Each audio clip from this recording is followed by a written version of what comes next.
here in chapter 4. But before I dive into any of that, anybody here a collector of something? What do you collect? What do you? That's an aggressive first one.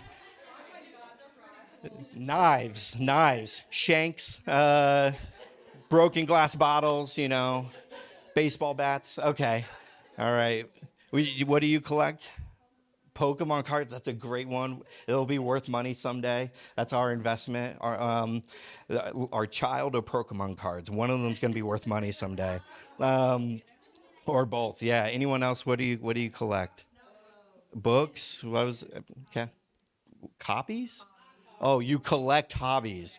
I was like, copies of paper? Hobbies. Yeah, collector of hobbies, ADHD friends. Yeah, absolutely. Okay.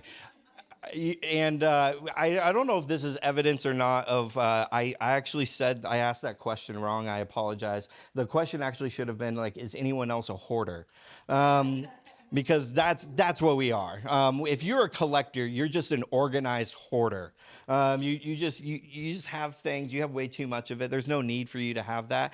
But I'm with you. Okay, I am a hoarder. My mom, she loves collecting. She has like all of our drawings from when we were kids, and I'm like, I'm gonna look at those like maybe one time. And same with her, by the way. They're just in a bucket hidden in like the attic like of our house. Like, and I'm just like, why do you keep it? But I don't know, your mom, like whatever. But I grabbed that too for my life. And so if you go to my office at my home, the first thing that you're going to notice is Pastor Aeric has 5 Captain America shields.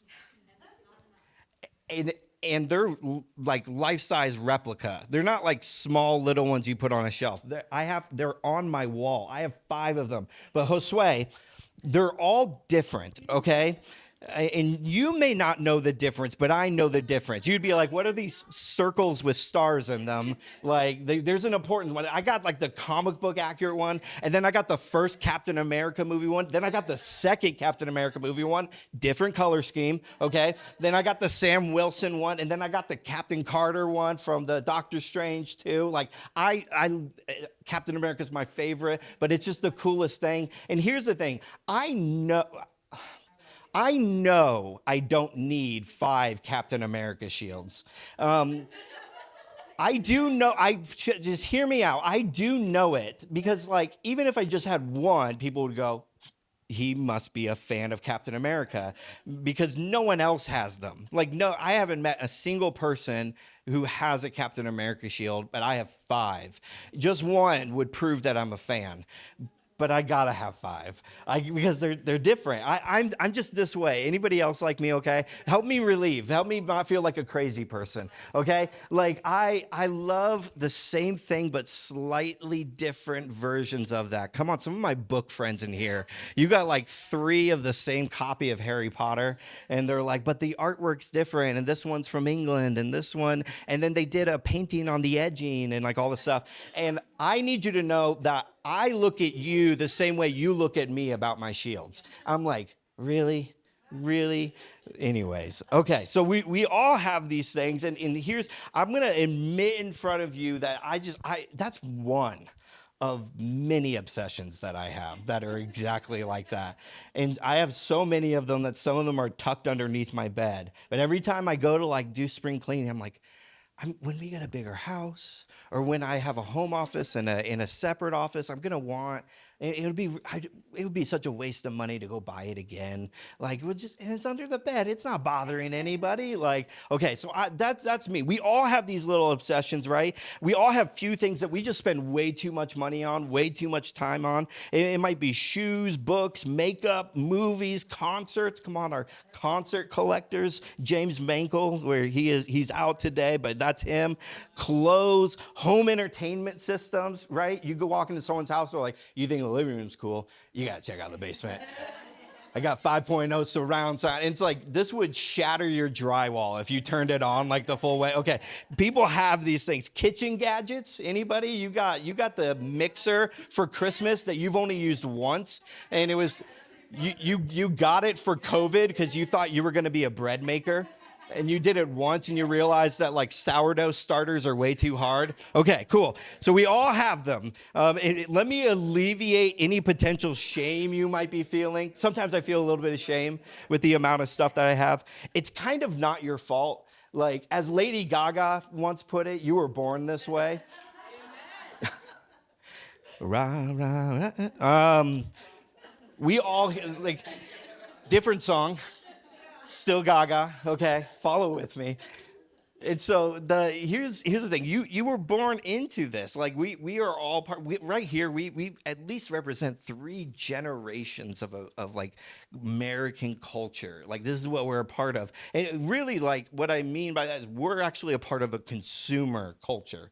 And you guys know what consumerism is? Okay, it's just like that we buy. It's where you build parts of your economy as a country based off of the people who live in there consuming things. I mean, like you're going to go buy things. It's necessary for the GDP of a nation for us to partake in buying things. One of the struggles that happened in 2020 and 2021 is people didn't go out, which means they stopped buying things. And so then the businesses that rely on you participating in that struggled and went under. Realtors struggled because no one was buying houses as well. They tried to create incentives and all this stuff. Same with cars or restaurants. How many restaurants that never did takeout had to figure out takeout? Like just because they needed people to buy stuff. So there's a normal amount that is supposed to be good, that is supposed to be healthy. But American consumerism is crazy. Okay, let me give you some of this. In 2020, 1.9 billion credit cards were in circulation. This made up $1.9 trillion in credit card debt alone. In 2023, American consumers was spending $19 trillion on like just outside consumerism, not just the basic needs, just outside the normal basic needs of stuff. $739 billion on entertainment. 1.4 trillion on groceries and takeout, 1.8 trillion on vanity purchases like jewelry, makeup, cigarettes, and alcohol. That makes up the largest amount of consumer spending, by the way, vanity buying. In 2024, Amazon's net sales were $638 billion. That was in the black. That was their positive amount. That's how much. But we still have a problem of not knowing what to do with all the stuff we own. We stick it under beds, right? Or we put it in a basement that we just fear going back into. Like, I got that. So here's how we've solved that. The self-storage industry is projected to be a $71 billion industry by 2027. Self-storage takes up 2.8 billion square feet of real estate in America, which is the size of Omaha. If you took all of the real estate of the garages that go all across our nation and you put them all into one place, it would be the size of Omaha. This is only second to the largest real estate, which is fast food. Okay? Fast food is the largest real estate owner in our nation. Isn't that crazy? $248 billion of profit was spent on fast food. Although we are consuming trillions of dollars of food each year, nearly $560 billion of food in America goes to waste annually. The annual cost to end world hunger is a mere $18 billion annually, which is the same amount that we spent on desserts last year. Despite making up just over 3% of the global population of children, American kids own 40% of the world's toys. The amount Americans donated to presidential campaigns last year could provide immunization shots for every child in the world. Personal debt, depression, bankruptcy, obesity, deaths by suicide, and divorce rates have increased at the same rate as consumer spending since the 1960s. You can directly correlate one with the other in America. You can't do that in any other country. There's only American consumerism. The reality that we face, and walk with me for a second in this, is that America is not a Christian nation, it's a consumer nation. Yeah, I don't know if you've heard this. About every 4 years, some rhetoric of America's this Christian nation kind of comes around. I'll meet you in the middle. I actually believe that the founding fathers, when they initiated the Constitution, that there was moral ethics based off biblical standards that they put inside there. That was the intention. It was hospitality. It was freedom. It was redemption. It was promise. It was liberty. It was justice. As long as you were white, and that was the thing that was initially put in here. And like many things from those times to now, we are very different than 1776. Okay, like as much as I think they opened up rules within the Constitution so that it could adapt to the times and the people and all that stuff. One of the brilliant things that exists in our Constitution is the ability to change it and to adapt to new freedoms and understandings, which we should utilize and help. And we should push forward for freedoms because that's how we've gotten better. And I'm going to get off my high horse in just a second. But here's the thing that we've kind of moved away from is back then some of the purpose, the reason why we were declaring independence is that we needed to create our own standard of living within a country. We couldn't be based off of some other country ruling us. It was taxation without representation. We paid a bunch of money and didn't see any benefits from that. So we said, well, we're here. We have enough people. Let's just do our thing. And then when we pay taxes, it goes to things we want to do. It goes to things that help us. That's the baseline. Again, it's let us help each other. Let us use our money to help each other. We are so far away from this. We are absolutely. In 1776, there was a desire to avoid war and poverty and slavery. There was the beginnings of all of these things. And there's nothing like being in denial to push you into that. There's nothing like feeling those things for you to go and reach out to a creator to help you. Okay? And although we are different, now we regressed. We got all this freedom and we started doing all this stuff, and then we've regressed back into the same place. And although we're not at war with anybody, we're kind of at war with each other, aren't we? And although you're not in poverty, you live in a world that is trying to convince you that you're poor and that scarcity is the biggest problem in your life, that you're never going to have enough. And you may not be a slave, but we're all a slave to what is trending or who pays us the most amount of money. And this, you kind of see, but here's what we've done. Instead of doing what our founding fathers, what we tried to do in the beginning, where we go, we're looking to a creator to establish a way of life that benefits everybody. We went, what can I buy that makes me feel good? What can I buy that resolves, maybe puts a balm on the sunburn that feels like I'm losing something? And we've been convinced that this is what is happening to us. If you want to know why we've gone into this mode, especially since 1960s, why it's increased from there, is that it is always being pushed by those in positions of power. They want you to spend money. After World War II, we built all these industries in order to sustain things. Then all of our soldiers came home and they were like, well, what do we do now? Well, let's put them in all of these plants that we build. This is where Detroit comes from. By the way, Detroit used to be the most prosperous city in America. It used to be the richest, like above New York and LA. Even at that time, it used to be the best. And now they can't get people to move there.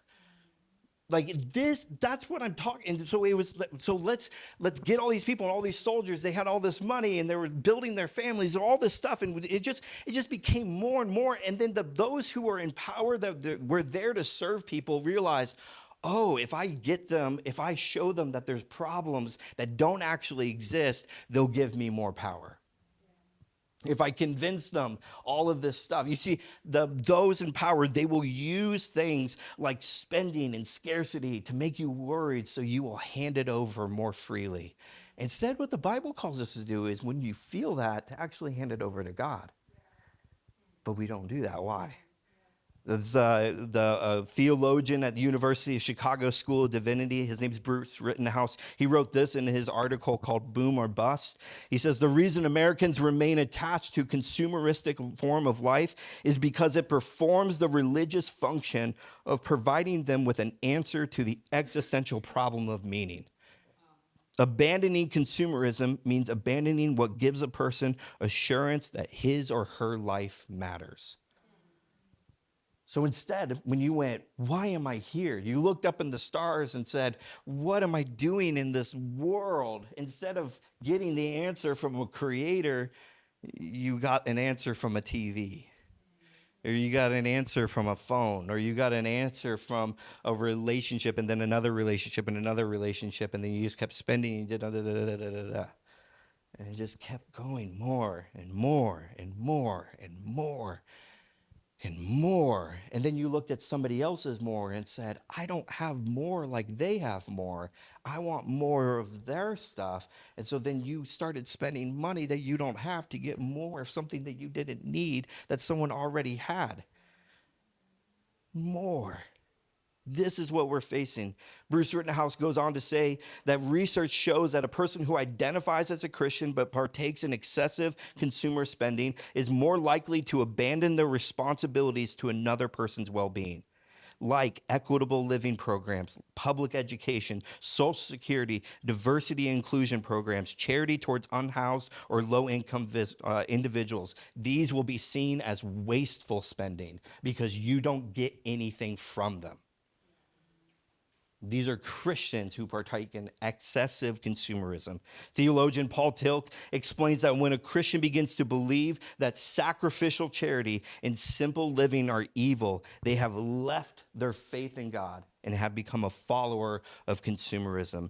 He says to combat this, we must become an individual freed from the need to construct and ensure his or her own significance and must be directed to the well-being of all, not just self. Okay. That's a lot, right? So, Pastor, are you telling me that if I make too many waffles and throw them away, I'm going to hell? No, not at all. What I want to point us towards is some mindfulness of how we're living life. What we're facing is that most of us just kind of blindly go through life, because to be aware of it is a lot of work, to be honest. To be aware of your finances is a lot of work. And then when you are aware of it, there's an anxiety to it. And you don't feel that anxiety if you don't look at it, so let's not look at it. And, ooh, that looks pretty. And then you buy it. And you buy something you don't need to relieve an anxiety of something you didn't look at. Okay, are we seeing the problems that we're facing here? Consumerism isn't bad. There's a structure that needs to be, it's the excessive of this. And it's the heart of why we're doing this, is what I'm trying to get here. And so our absent-minded actions are causing pain to ourselves and many others. You see, Adam and Eve are placed in a garden. God gives them access to everything. And what are they tempted with? It's not an apple, by the way. It's not a piece of fruit. It's more. They have everything. And the temptation they are presented, the first way that the enemy of God tempts God's people is with more. You have everything? Well, what if there was more than everything? What if you could be like God, who made everything? That is, and our pride says, oh, I can do that. Yeah, I deserve that. Sure, that's mine. I should have this. You see, we had one job in that time, which was to take care of the world. They weren't burdened with sickness or worry, but they're just tempted, and they gave it all up. So let's go to Philippians. If you got your journals, you got a Bible, I want you guys to pull this out. Philippians chapter 4. We're going to jump all the way down to verse 13 here. It says, I can do all things through him who strengthens me. Who's heard this before? You've probably seen it tattooed on the ankle of a friend. It's probably the most well-known Philippians verse, right? It's I can do all things through Christ who strengthens me. Verse 13 on its own is memorable. It's important. It's been one that is quoted really often. And on its own, just verse 13, right there by itself, it means something like I can overcome great obstacles because I'm a Christian and I can do all this stuff. The reality of it being in context with this, it does mean that, but maybe not in the way that we mean it to mean that. Most of us, when we tattoo it on our ankles, we mean like, I'm gonna kick doors down, I'm gonna win this fight. And that's cool. There's other verses that help with that, but that's not what Paul's saying right here.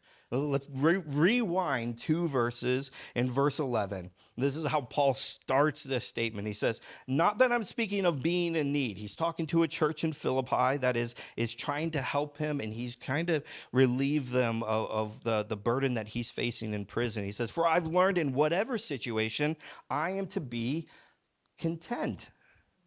I know how to be brought low, and I know how to abound. And in every circumstance, I've learned the secret of facing plenty and hunger, abundance and need. I can do all things through him who strengthens me. Changes a little bit, right?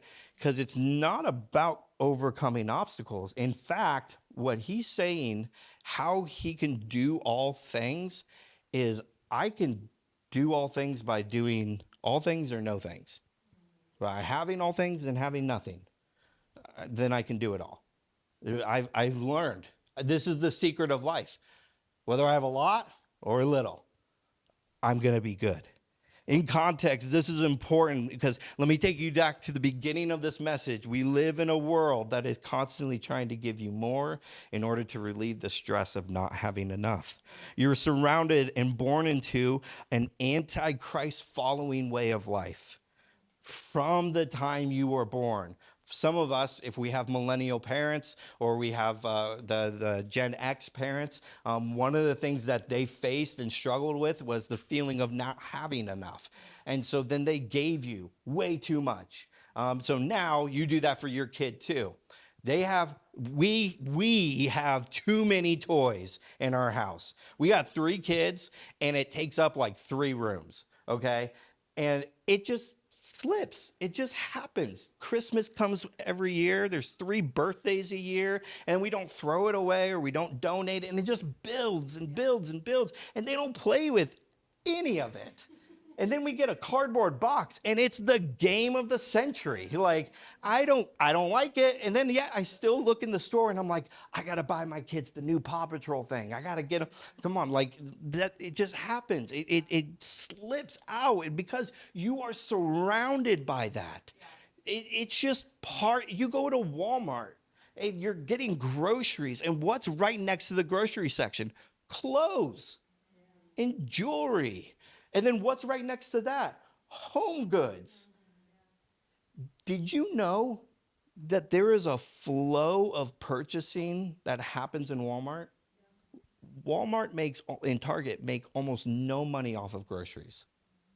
So you're going there to buy groceries, but they make twice as much money on clothes, home goods, toys, all these stuff. They're not trying to get you to buy groceries. They're trying to get you to buy stuff you didn't come in for.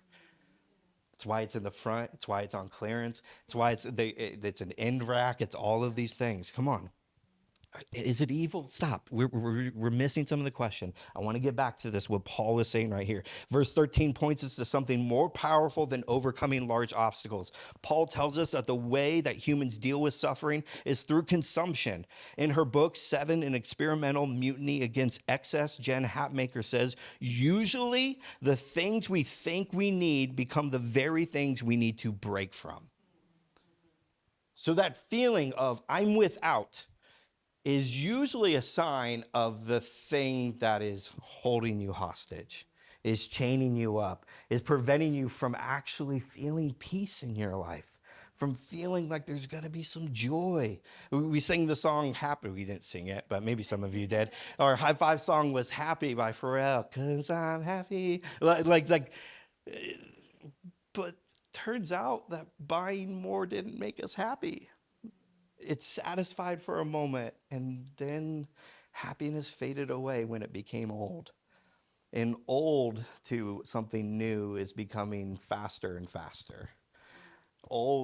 We got our son. Oh my gosh, I've almost kicked him in the shins so many times. We got him a Nintendo Switch Lite. It's like a little $200 like video game thing because our kids were arguing about it. We're like, we can get this, and then like the day he got it, he lost it. And we had to dig through the playrooms and all this stuff to finally find it. And I was like, you butthead. Like, it's brand new and it's already old. It's not a pre-used one. We bought it brand new and it's already old. What have we taught our kids? What have we taught our kids? Right? I want us to open up to this. This means that if we have a lot, so we deal with suffering, we look through the lens of having a little or having a lot. So what this means to us when we face life is that if we have a lot, we suffer less. If we have a little, we suffer more. But Paul's message about contentment is that whether I have a lot or have a little, God is still good. And he is still providing, even in my little and even when I have a lot.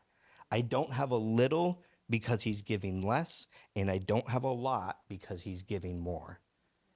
He's just God, and I'm just me, and this is just life. Doesn't feel that way at all times. So as followers of Jesus, what Paul tells us to do is to embrace a lifestyle that many of us just flat out don't understand, and it's this: contentment. Contentment.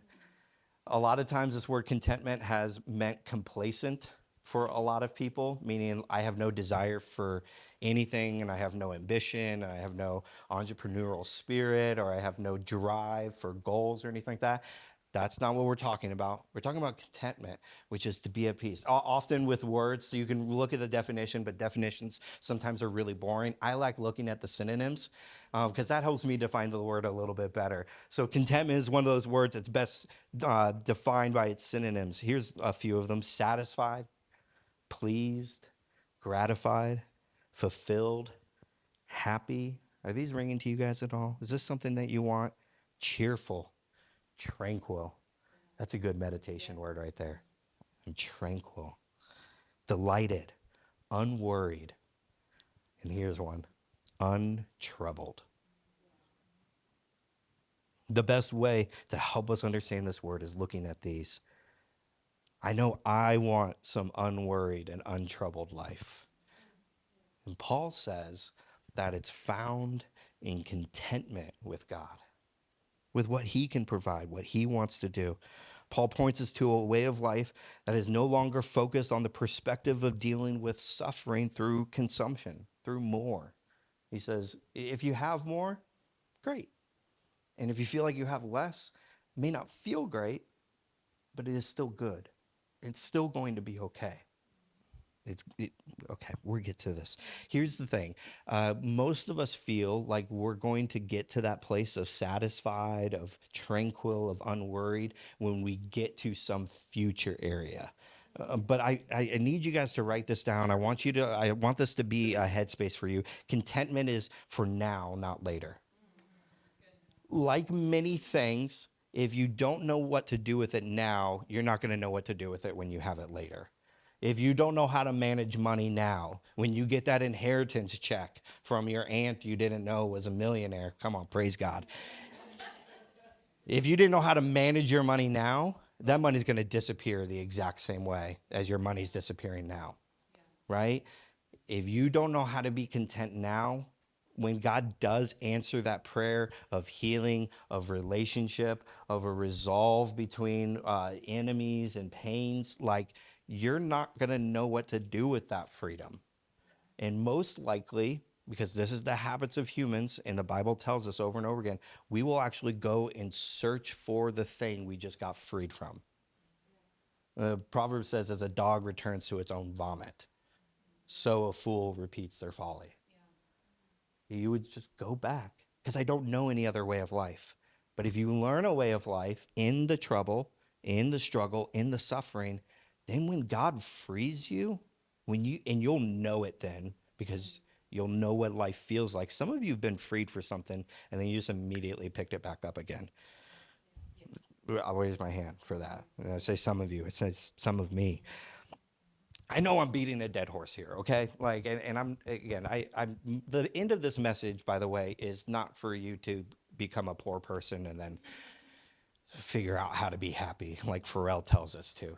I'm not leading there. I want you to know. I want you to just wherever we're at right now, can you feel satisfied? Can you get to this place? And so here's I'm gonna be wrapping up the message here in just a second. But if I can be honest, one of my fears, like it's genuine fears, I've been pastoring for 15 years now.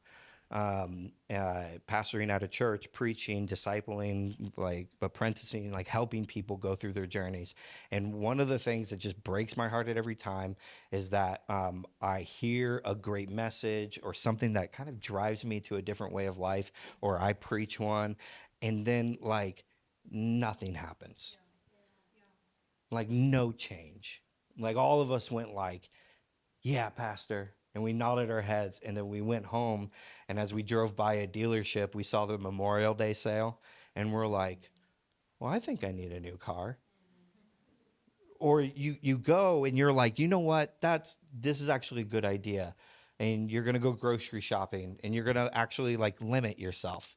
And you're like, I'm not gonna fast food this week. I'm gonna meal prep, and we're gonna eat at home, and we're gonna sit around a dinner table, and we're gonna be happy.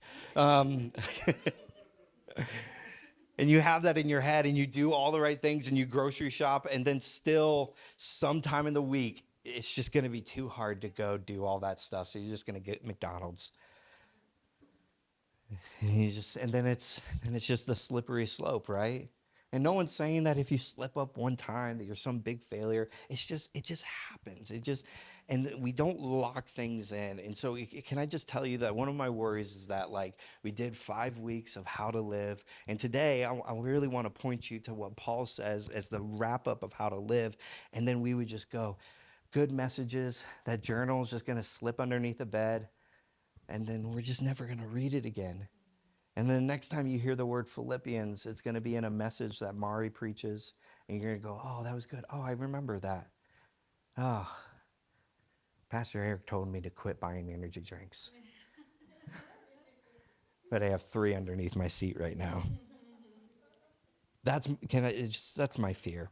And so here's the thing. I want us to take this last part right here and just kind of embrace. I want you to hear my pastor's heart as I kind of wrap up as we're going here. Here's the question I want us to ask. What will you do to be content? Okay. So all of this is good in theory, right? We know we don't need another Captain America shield. Yet, whenever a new Marvel movie comes up, I always check to see if they're making another one.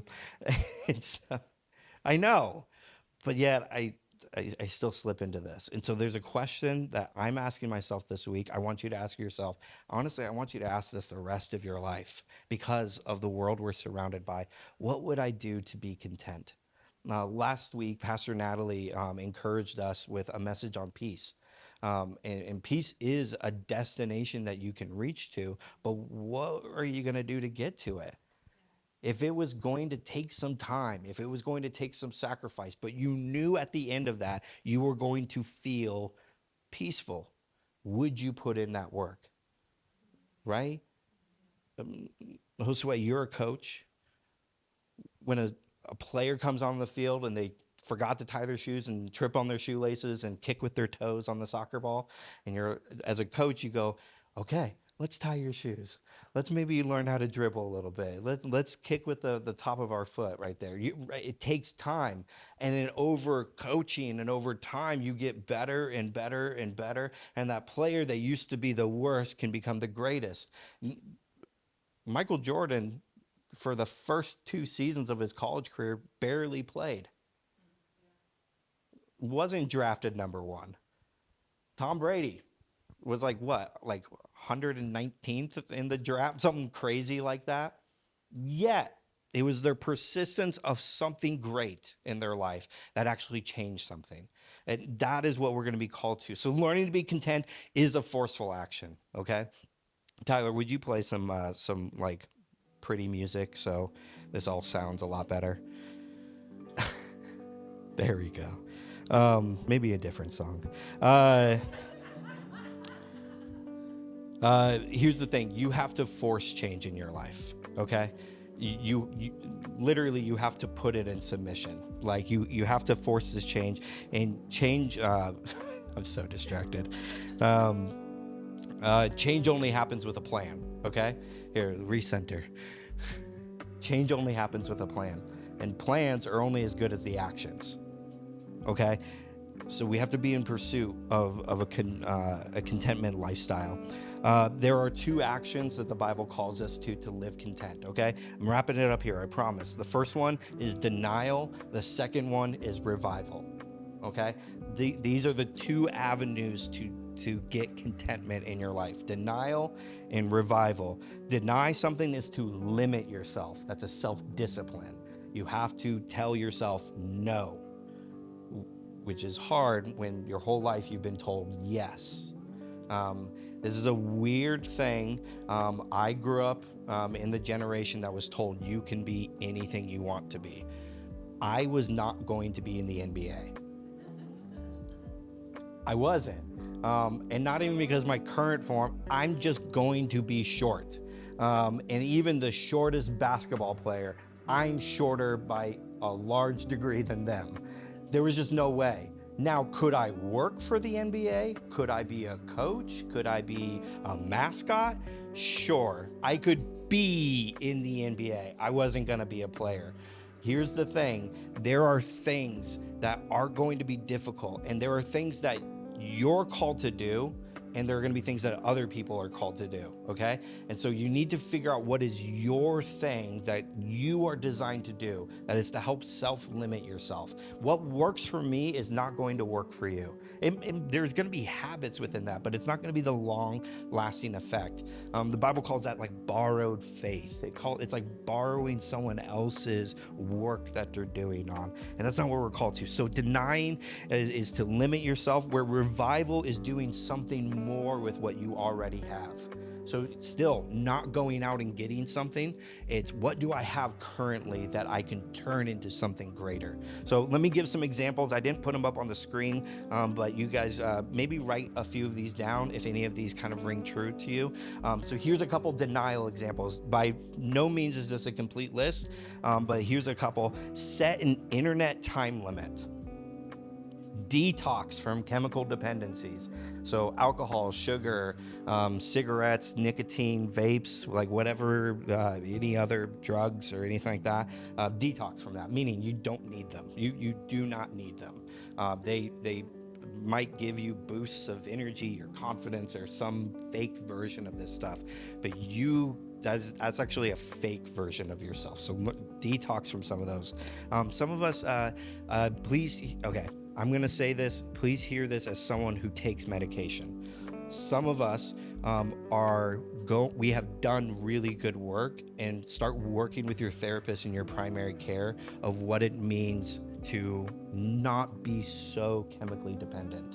And it's, so we, maybe as kids, we were we were overdosed. And so now it's just difficult to manage life without these things. And so learn like what it means. By the way, if you are in the throes of things difficult, that is not the question to ask. Instead, it's those of us who have been on this journey and we're going on. Just figure out what does it look like. Maybe you don't need to be on 20 milligrams. It's 10 milligrams, something like that. You hearing me? Okay. So I'm not saying cold turkey, whatever. You guys know me. So serve at a local homeless shelter. Get a perspective of what it actually looks like to not have a lot. Borrow, not buy. Okay, I was just thinking about this. I want to level out my backyard, and I was like, I wonder if anybody has like a sand disperser, because then if I buy one, it's $200 and I'm literally never going to use it again. So maybe rent it or borrow it. Get rid of social media. Not like take time away from it. Just get rid of it. Avoid eating fast food. Make a budget. Practice fasting. That's a 24-hour period of no food, okay? And you, by the way, that's not like you can do bed to bed, but you could also do like dinner to dinner. So you eat dinner, fast for 24 hours, and then have dinner to mark the end of your fasting. That's good. Like you're still having meals each day. Like you can do that. We'll talk later. So here's some revival examples. Donate extra clothes. What is extra clothes? Does it fit in your dresser drawer or on your closet hangers? If it's in a box, it's extra. If it's on the floor, it's extra. If you haven't worn it in a month, it's extra. Don't, like, seriously, I'm not even joking. Just get rid of it. Like, we have a pile in our house right now in the back of our closet, or where as we're doing laundry and we see that like we're just not using things, we just throw it in this donation pile. And then as it gets large enough, then one of us takes it to Goodwill. So we do that with our kids' clothes. We do that with our clothes. Just get rid of it. Seriously. Don't sort through it. Oh, I'm going to want this again. If you're not wearing it now, get rid of it. I'm telling you, seriously, sorting is the hoarder's habit. Take a weekly Sabbath. How about try this? Daily prayer and meditation. What would it mean to just sit in some quiet, like we practice here today this morning? Read a book at night. For some, we might literally need to take the TV out of our bedroom in order to convince us to read at night. And the struggle will be that you'll go fall asleep on the couch. That's okay. Like, there's going to be times there will be a transition, but try it. You will go to sleep faster. Here, I'll give you a couple books of the Bible that will help you fall asleep. Okay? It'll go quick. Zephaniah. You're like, there's a book like, yes. Journal about your day. Come on, some of you are brilliant writers, but you forgot since you stopped in college and high school. But you're good writers. You write poetry. There's good stuff. I want to hear that. Tell me about it. Show it to Mari, because she actually knows poetry. I don't. And then let's present it. Like, we want to hear what God is putting on your heart. Like, come tell us about that. Go for a walk. Try vegetarian diet for a month. Ooh, those of us like bacon. Last one here. This is our last revival one. Talk to a therapist, okay? There's a lot of free resources if financially that's a struggle, but here's one of the things I'll tell you. Whenever you start cutting out some of those extra purchases, you'll realize you actually have $150 a month in your bank account that you were spending on things to cope on the things that a therapist would help you cope with. Okay, cool. All right, I'll end here. All of these are free of charge. I didn't tell you to do anything that will cost you money. I'm not pitching a plan. That would be nice because I would make money off of you. Like, try the Wallace 15-step process to live holy, and here you got to buy the prayer shawl in order to make it really work. And if you really want things to work, you need us to come over to your house and do a consultation on the demons in your bed. No, I'm not. All of this is free, and all of you are equipped by God to do all of this. When we say we want God to dwell in your head, heart, and home, I mean this. These kinds of works. It's got to be a head transformation. It's then got to be something in your heart. You got to desire this, parts of you, and then it's got to be a home change. I got to restructure the way I use my home. I got extra kitchen gadgets I don't do anything with. Restructure your kitchen, get rid of it, okay? Some of us, we have like 16 plates, but only 2 people live in your house. Like, by the way, you don't have a house big enough for 16 people to come over. You have a house big enough for 8. Have 8 plates, okay? Like, are you hearing me? Okay, this is, and you're like, oh, is this spiritual? Absolutely. For so many of us, we will feel the Spirit of God doing this more than prayer. Why? Because this has held you hostage, and you will feel chains breaking from there. So we are so deep in our consumption habits that good things feel like bad things. That doing stuff like this will feel like a struggle, it'll feel hard. So as I stand before you as a consumer, as an excessive consumer, let's stop. Let's limit ourselves. Is anyone else with me today? Okay. Not just because I want to look good or feel good or get all the benefits from the stuff. I just want to be content. I just want to, and so this is what Paul was telling us. Paul says that as we pursue this, he says, I know how to be brought low and know how to abound in any circumstance. And I've learned the secret of facing plenty and hunger, abundance and need. I can do all things through him who strengthens me. Would you guys stand up with me? We're going to pray. Pastor Natalie, do you have a prayer for us today? Awesome. Pastor Natalie, will you lead us in closing out our service?